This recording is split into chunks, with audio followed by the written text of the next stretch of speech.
Hello everyone, and thank you for attending my presentation on the ring IDs. Now, let's get started with Ring Sang. Starting with Ring Sang's passives, his regular passive allows him to get to 45 sanity quickly and will grant him an extra 2 clash power if you are able to overheal his sanity, which you should be able to do every turn after you bank 4 lost resources.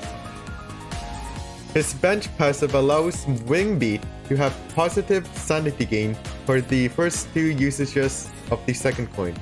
To be specific, you gain 5 sanity per coin hit in the worst case scenario. Now, with the passives being this good, you must think that his skills are sub 4 to balance this ID out, right? Well, he has a 3.11 rolling skill 1. So no, this skill is really good.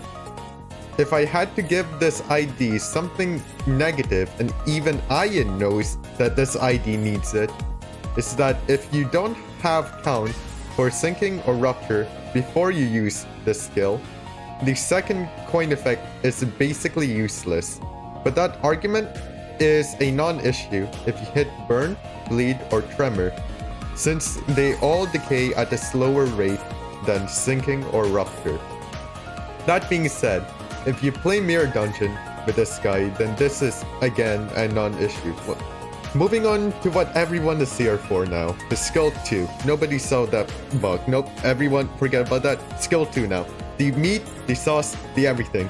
His skill 2 does 84 raw damage with conditionals, which is 6 less raw damage than the self-destructive purge without fanatic or the weird damage buff things he has on the skill. Don't forget the fact that he can inflict 12 bleed count if you keep rolling the bleed effect for the gacha portion of the skill. You also get 2 of these skills in your deck, so you can use it more often as well. His skill 3 can again do more damage than self-destructive purge without fanatic, which means that Ring Sang's skill 3 is a pretty good nuke with some extra potency and count gain to help with the conditions on his last coin. And it's pretty funny how there are 3 skills in his deck that can be considered a damage nuke on the enemy. Now, it's time for Ring Otis. Starting with her passives. Her passives are alright. Her on-field passive will usually not proc in boss fights, but it's alright for regular encounters. Her bench passive is good for making Ring Sang's conditionals easier to proc, but you'd rather run her on-field together with him, because she can apply bleed count more consistently than Ring Sang, and thus helping them meet their bleed conditionals easier. Otis' skill 1 is what you expect from a 2-star ID, rolling a 11 at the baseline, but can clash up to a 14 with conditionals. The only other thing I can say about this is that this skill can help with the 4 lost resonance need for Enforced whistles to help build up your team's sanity, or the bleed-centric egos, lust-centric egos like Garden of Thorns Gregor and Sanguine Desire Rodion.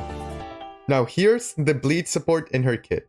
Unlike Ring Sang, Ring Otis can consistently inflict bleed on her skill 2 if you meet her conditionals, which is pretty easy with things like Nails and Gaze from Enfos, and offense level down from KK Gregor and KK Ryoshu. Not to mention that this skill has the same reuse effect as Ring Sang, so it will be doing damage. Finally, before the conclusion, we have her skill 3. Otis has a decent nuke for a skill 3, and the haste is nice, but what her kit is really about is applying bleed count with her skill 2 and helping to maintain bleed with it. In conclusion, the ring IDs are very good, nay, I would say broken, Actually, they're broken. They synergize with bleed, so you can use them in that archetype. But some of their conditionals allow them to be used outside of their archetype, and can supply the team with bleed, because they can apply a good amount of count by their own.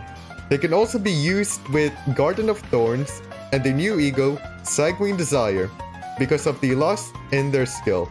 So overall, they are pretty versatile in what team they can be put on, as well as pulling their own weight in damage as well. And once again, I want to thank everybody for watching and sticking around till the end. I hope you have a good rest of your day, and I will see you again next